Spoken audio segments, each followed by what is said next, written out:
Et voilà, Stranger Things se termine 9 ans et demi après son lancement.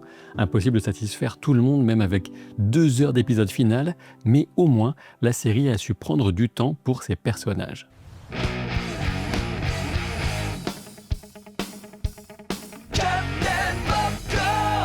Le projet de Stranger Things a toujours été de s'inspirer de Stephen King et des films de Steven Spielberg, comme E.T. C'était déjà le cas quand le projet s'appelait Montauk, du nom de la petite ville côtière qui serait le théâtre, selon la théorie du complot, du projet Montauk, avec ses expériences paranormales menées par les militaires. Ce n'est pas pour rien que Jim Hopper propose à Joyce Byers de partir y vivre.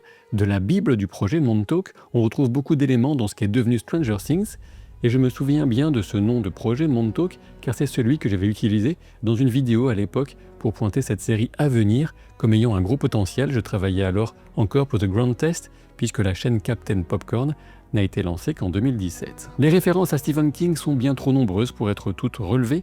Rien que dans le volume 2, épisode 6, on avait cette porte flottante au milieu de nulle part qui évoquait celle de la tour sombre, et dans le final on a Vicky, la petite amie de Robin, qui parle des Kuros maléfiques pour évoquer les démos-chiens, sachant que Kuro est évidemment un roman de King sur un Saint-Bernard contaminé par la rage. La police même d'écriture du titre et de ceux des épisodes était inspirée de celle des romans de King.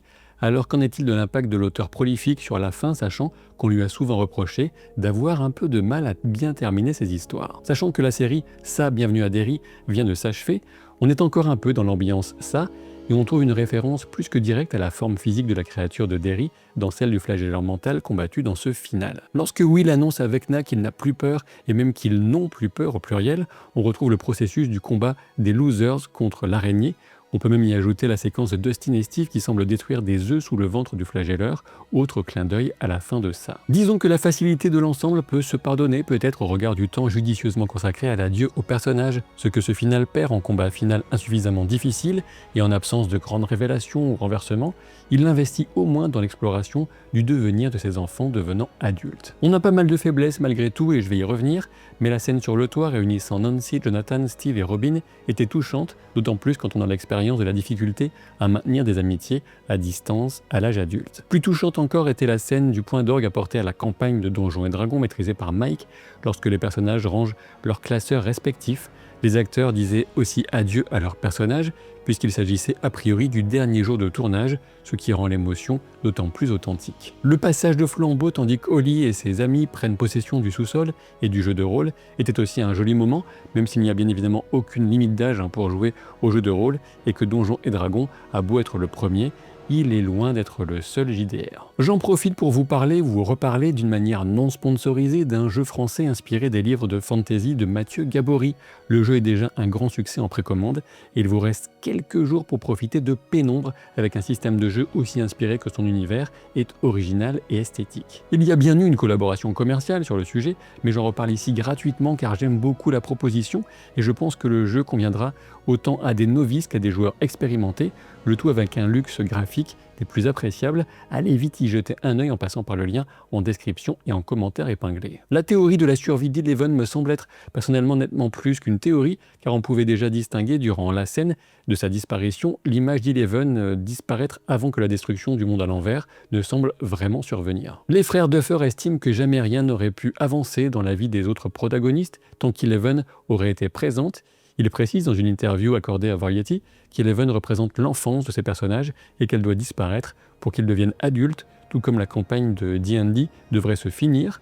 De mon point de vue, c'est une vision un peu caricaturale et fausse en partie de l'enfance. Ce sont la responsabilité et le rapport à la mort qui marquent le plus la différence entre l'enfance et l'âge adulte, mais l'adulte continue d'être l'enfant qu'il était, et encore une fois, cette idée de quitter le jeu où certains rêvent pour entrer dans la vie adulte me semble un peu tristounette et erronée. Quoi qu'il en soit, il semble assez improbable qu'Eleven, la jeune femme, puisse vivre paisiblement dans son bled aux cascades, sans parler du boucan que ses chutes doivent faire, mais bon, de toute manière, l'intrigue des militaires est vite expédiée, et tout ce petit monde s'en sort comme par miracle. Même Jim Hopper et Nancy, après avoir tué tous ses soldats, apparemment la colonel Kay n'avait aucun scrupule à expérimenter sur des femmes enceintes, mais elle en a quand il s'agit d'exécuter des témoins gênants de ses expériences secrètes.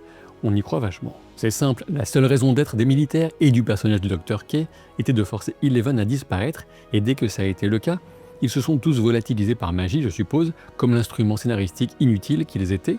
Ne parlons même pas des Russes qui ont totalement disparu de cette saison, ou encore du Dr Owens qui avait pourtant survécu en fin de saison 4. Ce qui me semble le plus gênant dans tout ça, c'est la manière dont les scénaristes ont ramené un personnage tel que Kali pour la faire souffrir et la sacrifier. Seule véritable victime de cette saison finale, on se demande pourquoi ça tombe sur la fille d'origine indienne qu'il était si facile de tuer sans conséquence, au service des personnages principaux. Ceci dit, le personnage de Kali n'a pas volé sa mort quand elle perd 3 secondes pour dire « Hello brother » à Henry plutôt que de le poignarder directement sur la table.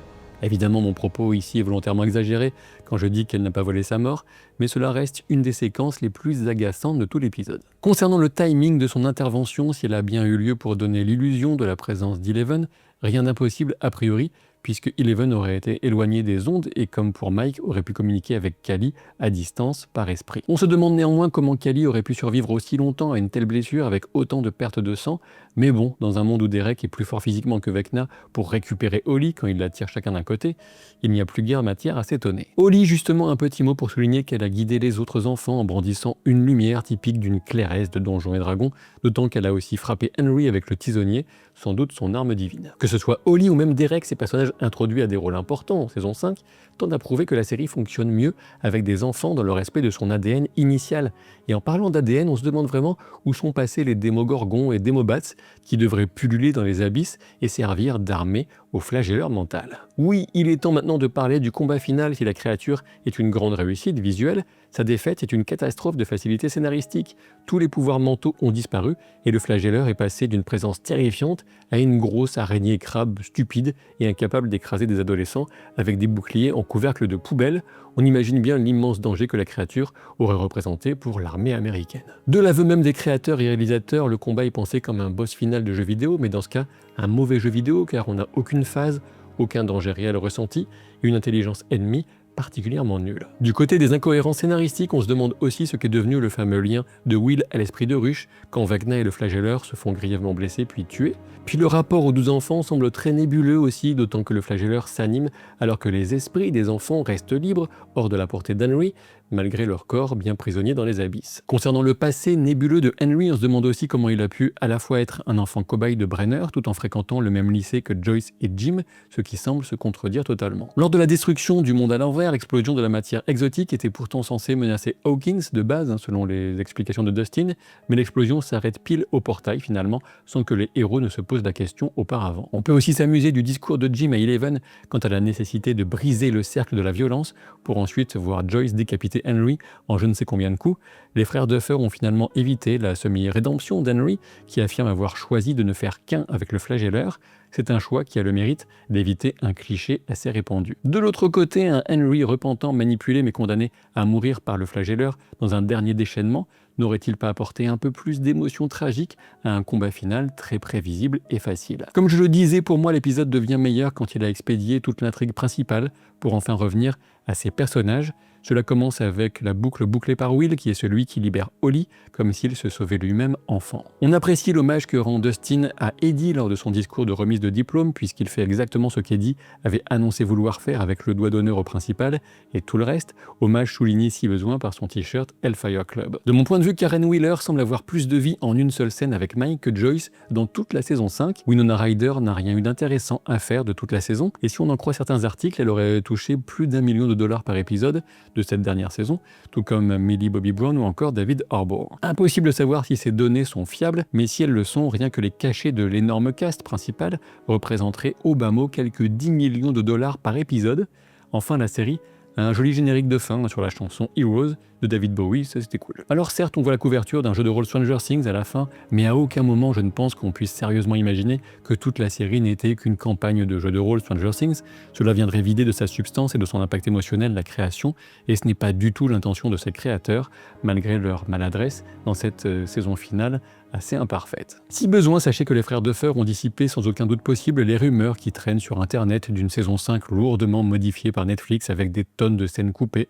Cette saison correspond bien à ce qu'ils ont tourné et ce qu'ils voulaient faire. Quant au spin-off, puisqu'il y a un projet de spin-off, bien évidemment, Il ne reprendrait ni le lieu ni les personnages, il devrait traiter de l'origine des implications de la pierre que le jeune Henry trouve dans la mallette, dans la caverne, celle qui le met en contact avec le Mind Flayer, mais sans non plus revenir sur la créature. Mystère donc, mais les frères Duffer se remettent au travail créatif dès ce lundi 5 janvier. Je conserverai quoi qu'il en soit un souvenir affectueux pour Stranger Things, dont les débuts m'avaient vraiment enchanté avec une première saison si réussie. Des faiblesses sont apparues dès la saison 3, même si on a eu de grands moments aussi en saison 3 et 4. De tous les personnages, ce sont sans doute, de mon point de vue toujours, Max, Dustin et Steve qui s'en sortent le mieux et qui ont la trajectoire la plus satisfaisante du début à la fin. Je vous invite à jouer au jeu de rôle et pourquoi pas à jeter un œil sur la partie de Pénombre disponible sur ma chaîne secondaire qui s'appelle Captain Jeu de rôle, que je compte d'ailleurs réactiver au fil de cette année 2026, car cela me manque trop, notamment en apportant une saison finale à la première campagne en terre profane, mon univers et système personnel. Je vous souhaite à toutes et tous une tendre, merveilleuse et excellente année 2026. Merci pour votre soutien à la chaîne via vos commentaires, souvent très cool, vos pouces en l'air, vos abonnements. Vous connaissez la musique et je vous donne rendez-vous très vite pour de nouvelles aventures. Salut!